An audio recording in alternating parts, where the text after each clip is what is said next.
Welcome to another episode of Marketing School. I'm Eric Sue. And I'm Neil Patel. And today we're going to talk about low-hanging fruit, SEO tactics that are effective. So here's one that I've been talking about time and time again, especially in the last 12 months or so. It is making the most of what you have already. So what do I mean by that? Think about it this way. When it comes to customer acquisition, you look at credit card companies and you look at cable companies, they're always focused on giving new deals, 50,000 free points here, or 6 months of free cable or whatever. Sounds like good deals, right? And I've been with these cable companies or whatever, credit card companies for years and years and years.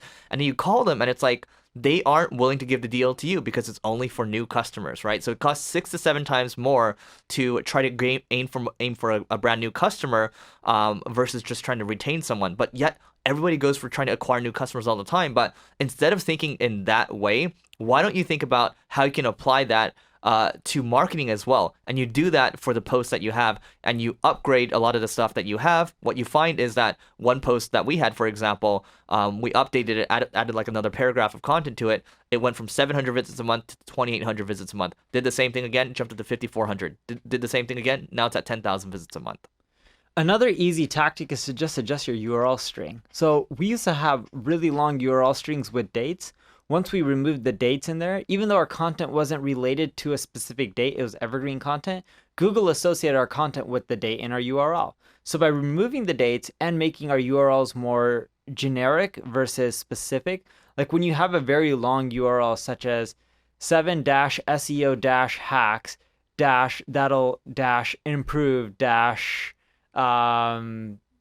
your local ranking. So 7 SEO hacks that'll improve your local rankings. So let's say that's all in your URL string plus your domain name. When you have a long URL like that, Google thinks the article's around that very specific topic. Not just SEO hacks, but SEO hacks that'll improve your local rankings.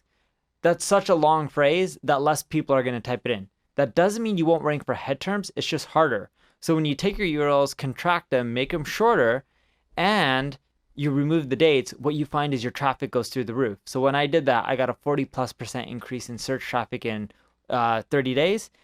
And it's not just about changing URLs. You got to 301 redirect the old ones to the new ones. And you got to make sure all the internal links, you're changed to the new URLs as well.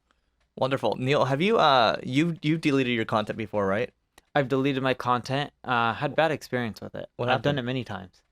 Everyone says when you cut and prune your content, you're going to get more traffic. The websites that I've seen that have gotten a huge increase from that have really shit content.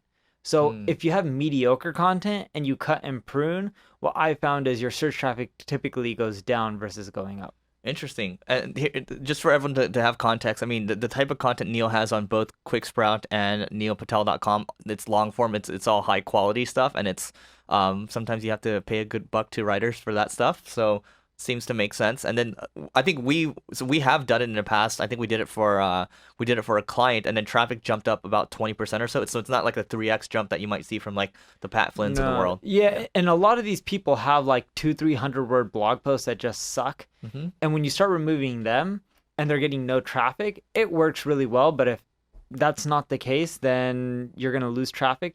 Typically, the way I like to look at things when I cut and prune, I look for every single URL a website has, how many keywords are on that URL, what are the main keywords it's trying to rank for, and how many visits that post is getting, as well as how many backlinks it also has.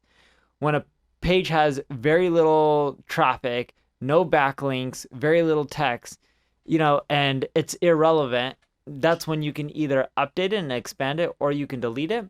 I found that the best time to delete is when you have multiple pages competing for the same exact term and the content's very similar. By combining those and pruning those, that helps increase traffic because then Google's not confused on which page to rank. But when you have similar content, but it's not exactly the same and the keywords are kind of different, just removing them just because you want to make your blog even cleaner, usually going to decrease your traffic. Right. And so the other thing I have, this is the final thing from my side, is speeding up your site. So we talk about page speed a lot on this podcast. So going to a site like GTmetrix, so that's the letter G, the letter T, metrics with an X instead of a CS. So GTmetrix.com, you can see how fast your site is. And then you can see a bunch of elements that are taking up a lot of taking up a lot of bandwidth, right? And so what happens is, what we found, we did this recently, is that we had a lot of stuff loaded up in Google Google Tag Manager, and we found that we weren't using a lot of the tags in there, so we just ended up pausing a bunch, and our speed jumped up from like I think it was like a C minus to like a I think it's like a B plus now, or maybe a B minus now. But page speed does matter, does a body good. It's good for your user experience as well. Yeah, and the last thing I'll mention on my end is the best SEO hack, and this is going to be the future of SEO, is building a brand. And it's not really a hack. That's probably a bad way to say it, but it's the most long-term tactic. So whatever you're doing with your SEO, put the user first. Don't just think about Google, because that's what's going to build you a brand. You don't buy shoes by just Googling. Yes, I know a lot of you do, but when you're thinking about shoes, most of you think about Nikes, because Nike has a well-known brand. When you think about cars, you may have a specific one in mind, like Mercedes or Tesla or whatever it may be, because you see their messaging and branding everywhere. Same with credit cards. You think about Visa, American Express, MasterCard.